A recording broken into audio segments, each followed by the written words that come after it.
दर्शकों 17 फरवरी को विश्व के तारणहार संत रामपाल जी महाराज जी का 37वां बोध दिवस है। अब बोध दिवस क्या होता है ये आगे आपको वीडियो में पता चलेगा, क्योंकि किसी चीज के बारे में जानने से पहले उसके बारे में पूरी जानकारी होना अति आवश्यक है, तभी हमें सब कुछ पूर्ण रूप से समझ में आएगा। तो चलिए सबसे पहले जानते हैं कि कौन है संत रामपाल जी महाराज। संत रामपाल जी महाराज जी का नाम आज विश्व के सबसे बड़े समाज सुधारक के रूप में जाना जाता है। संत रामपाल जी विश्व में एकमात्र तत्वदर्शी संत हैं जो अपने आध्यात्मिक तत्वज्ञान से प्रत्येक मानव को परमात्मा का साक्षात्कार करवा रहे हैं। संत रामपाल जी द्वारा बताया जा रहा अलौकिक आध्यात्मिक ज्ञान शास्त्र आधारित और सभी सद्ग्रंथों को एक करने की सीख देता है। संत रामपाल जी महाराज जी पूरे विश्व में अकेले ऐसे संत हैं जिन्होंने सभी धर्मों के शास्त्रों को खोलकर एक धार्मिक, वैज्ञानिक और तर्कपूर्ण आध्यात्मिक ज्ञान बताया है। तो दोस्तों, हमने जाना कौन है संत रामपाल जी महाराज। आइए अब जानते हैं संत रामपाल जी महाराज जी के जीवन परिचय के बारे में। संत रामपाल जी महाराज जी का जन्म 8 सितंबर 1951 को हरियाणा प्रांत के जिला सोनीपत के गांव धनाना में एक किसान परिवार में हुआ था। अपनी पढ़ाई पूरी करने के उपरांत वे हरियाणा प्रांत में सिंचाई विभाग में कनिष्ठ अभियंता के पद पर 18 वर्ष तक कार्यरत रहे। भक्ति मार्ग में दृढ़ होने के कारण संत रामपाल जी महाराज जी ने जूनियर इंजीनियर जेई के पद से साल 1995 में त्यागपत्र दे दिया था। दर्शकों, आपने संत रामपाल जी महाराज जी के जीवन परिचय के बारे में जाना। आप अच्छे से समझ गए होंगे कि संत रामपाल जी महाराज जी कौन हैं। चलिए अब आपको बताते हैं कि बोध दिवस क्यों मनाया जाता है, क्या होता है बोध दिवस। इसी माह 17 फरवरी को संत रामपाल जी महाराज जी का 37वां बोध दिवस मनाया जा रहा है। परम संत रामपाल जी महाराज जी को 37 वर्ष की आयु में 17 फरवरी 1988 फाल्गुन महीने की अमावस्या की रात्रि को स्वामी रामदेवानंद जी से नाम दीक्षा प्राप्त हुई। उपदेश दिवस यानी दीक्षा दिवस को संत मत में उपदेशी भक्त का आध्यात्मिक जन्मदिन माना जाता है। इसीलिए हर वर्ष 17 फरवरी को संत रामपाल जी महाराज जी के बोध दिवस के रूप में मनाया जाता है। दर्शकों, आपने जाना क्या होता है बोध दिवस, और आइए अब जानते हैं इस अवसर पर क्या क्या कार्यक्रम होने वाले हैं और ये कार्यक्रम कहां कहां पर होंगे। तो चलिए वीडियो में आगे बढ़ते हैं और आपको बताते हैं। इस अवसर पर गरीबदास जी महाराज जी के सदग्रंथ साहिब की अमृतवाणी का 3 दिवसीय अखंड पाठ का आयोजन सभी सतलोक आश्रमों में आयोजित किया जाएगा। इसके साथ साथ सभी आश्रमों में निशुल्क नाम दीक्षा, दहेज मुक्त विवाह और विशाल भंडारे का आयोजन किया जाना है। इस अवसर पर पूरे विश्व का मानव समाज सादर आमंत्रित है। दोस्तों, 17 फरवरी 2024 बोध दिवस पर पूरा विश्व आमंत्रित है। कहां कहां मनाया जाएगा ये बोध दिवस प्रोग्राम, चलिए अब आपको आगे ये भी बताते हैं। इस बोध दिवस का आयोजन सभी सतलोक आश्रमों में किया जाएगा। ये आश्रम कहां कहां पर हैं, चलिए आपको ये बताते हैं। तो सतलोक आश्रम मुंडका दिल्ली, सतलोक आश्रम धनाना धाम हरियाणा, सतलोक आश्रम कुरुक्षेत्र हरियाणा, सतलोक आश्रम भिवानी हरियाणा, सतलोक आश्रम धूरी पंजाब, सतलोक आश्रम खमानो पंजाब, सतलोक आश्रम सोजत राजस्थान, सतलोक आश्रम शामली उत्तर प्रदेश, सतलोक आश्रम धनुषा नेपाल, सतलोक आश्रम बैतूल मध्य प्रदेश। तो दोस्तों, आपने सुना और देखा कि इतने आश्रमों में ये प्रोग्राम आयोजित होने वाले हैं। अपने भारत देश के साथ साथ नेपाल देश में भी ये समागम मनाया जाना है।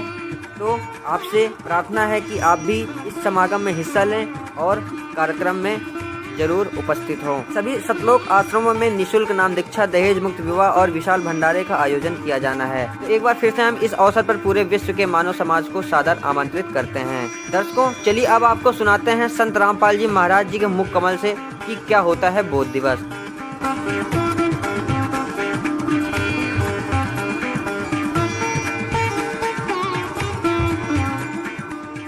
और जो मालिक ने बोल दिया फाइनल समझ लेना। कदे किसी का भ्रम हो, ये अज्ञान का भ्रम है। इसको हटाने के लिए सत्संग की आवश्यकता है, और सत्संग केवल कबीर परमेश्वर ने ही हमें दिया है, और उसी के आधार से दास आपके सामने उन्हीं का दिया हुआ ज्ञान प्रचार कर रहा है। पुणात्मा, वो परमात्मा स्वयं आते हैं इस तत्व ज्ञान को बताने के लिए। वो प्रत्येक युग में आते हैं। सतयुग में परमेश्वर का नाम सतसुकृत था, और त्रेता में परमेश्वर का नाम मुनिंदर था, मुनिंदर ऋषि। द्वापर में करुणा में, और कलयुग में कबीर देव, कबीर साहब उनका नाम रहा है। पुणात्मा, यदि परमेश्वर नहीं आते यहाँ पर तो हमें ये भक्ति मार्ग प्राप्त नहीं होता। हम अपना जीवन नष्ट करते रहते। कितना महा उपकार किया उस परम पिता ने आके। और पुण्यात्माओं, जो ये समागम 5 दिवस का चल रहा है, ये इस दास को इस फाल्गुन मास की अमावस्या को इस दास को दीक्षा प्राप्त हुई थी। और परमात्मा कहते हैं, जिस दिन सतगुरु भेंटिया 100 दिन लेखे जान, बाकी समय बर्बाद गया तेरा बिना गुरु के नाम। जिस दिन आपको दीक्षा प्राप्त हुई वो आपका आध्यात्मिक जन्म है। पुण्यात्माओं, ये दिन जो इतना महत्वपूर्ण है, फाल्गुन की अमावस्या, सन 1988 को यही फाल्गुन की अमावस्या के दिन दास को उपदेश प्राप्त हुआ था मेरे पूज्य गुरुदेव परम पूज्य स्वामी रामदेवानंद जी महाराज से। और पुण्यात्माओं, अगर वो दिन मुझे प्राप्त ना होता तो आज आप भी दुखी रहते, वंचित रहते और दास का भी जीवन नष्ट हो जाता। अब वो दिन इस जिंदगी में भूला नहीं जा सकता। तो उस उपलक्ष्य में ये ज्ञान, ये समागम हो रहा है। तो पुण्यात्मा, आज का वो शुभ दिन है। इस दास के जीव का उद्धार हुआ था और इस दास को उपदेश प्राप्त हुआ था।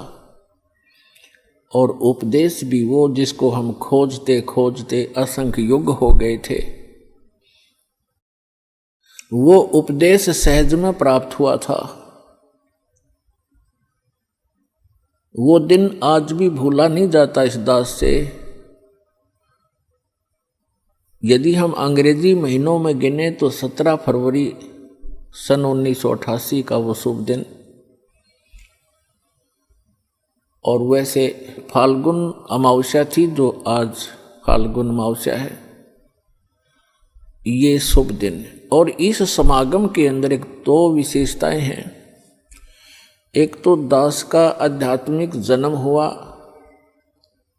परमात्मा की वाणी में लिखा है कि जिस दिन सतगुरु भेंटिया 100 दिन लेखे जान, बाकी जन्म गंवा दिया व्यर्थ गया बिना गुरु के नाम। जब तक आपको उपदेश नहीं मिलता मनुष्य शरीरधारी प्राणी को, तब तक आपका जीवन मनुष्य का नहीं है। अन्य पशु पक्षियों जैसी ही हम क्रियाएं कर रहे होते हैं, वो मनुष्य जीवन नहीं है। जिस दिन से आपको गुरु प्राप्त होता है, सच्चा गुरु, सतगुरु और सत साधना, उस दिन आपकी आत्मा का जन्म समझ लो, पुनर्जन्म, आपका मानव का जन्म स्टार्ट होता है। जिस दिन सतगुरु भेंटिया 100 दिन लेखे जान और बाकी समय व्यर्थ गया, गंवा दिया बिना गुरु के ज्ञान। तो दास को ये उपदेश प्राप्त हुआ, ये वो शुभ दिन है। और दूसरा इस समागम का महत्व है कि अमावस्या के तुरंत बाद जो एकम आती है, प्रथमा,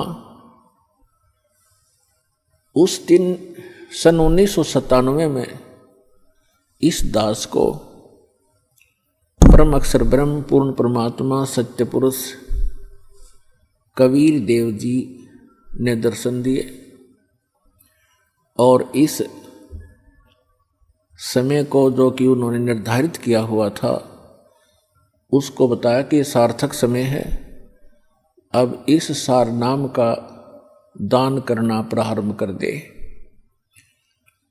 तो पुण्यात्माओं, इस समागम के अंदर ये दो महत्वपूर्ण घटनाएं दास के जीवन में घटी हैं। अमावस्या को तो नामदान हुआ दास को, और 1997 की प्रथमा। को परमात्मा के दर्शन हुए।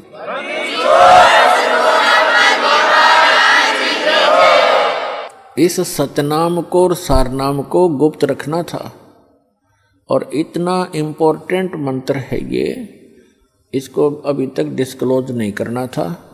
दास का भी दिल धड़क रहा था कि कहीं मैं गलत समय पर इसको सार्वजनिक ना कर दूं। सन 1994 में दास को नाम दान करने का आदेश मिला था पूज्य गुरुदेव से।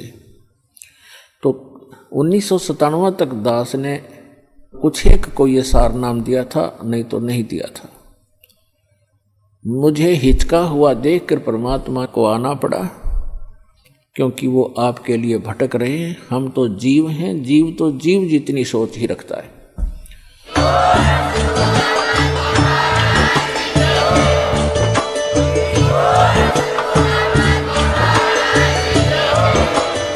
दर्शकों, अभी आपने सुना संत रामपाल जी महाराज जी के मुख कमल से कि बोध दिवस क्या होता है। अब आपको पूरी तरीके से समझ में आ गया होगा कि बोध दिवस क्या है और क्यों मनाया जाता है और कहां कहां मनाया जाएगा। दोस्तों, संत रामपाल जी महाराज जी से नाम दीक्षा लेने के लिए एवं अपना नजदीकी नामदान स्थान का पता करने के लिए 8222880541 नंबर पर कॉल कर सकते हैं। संत रामपाल जी महाराज जी द्वारा सर्व धर्मों से प्रमाणित पुस्तक निःशुल्क प्राप्त करने के लिए अपना नाम, पूरा पता और मोबाइल नंबर के साथ 7496801825 पर व्हाट्सएप मैसेज कर सकते हैं। दोस्तों, धन्यवाद। मिलते हैं हम अगली वीडियो में।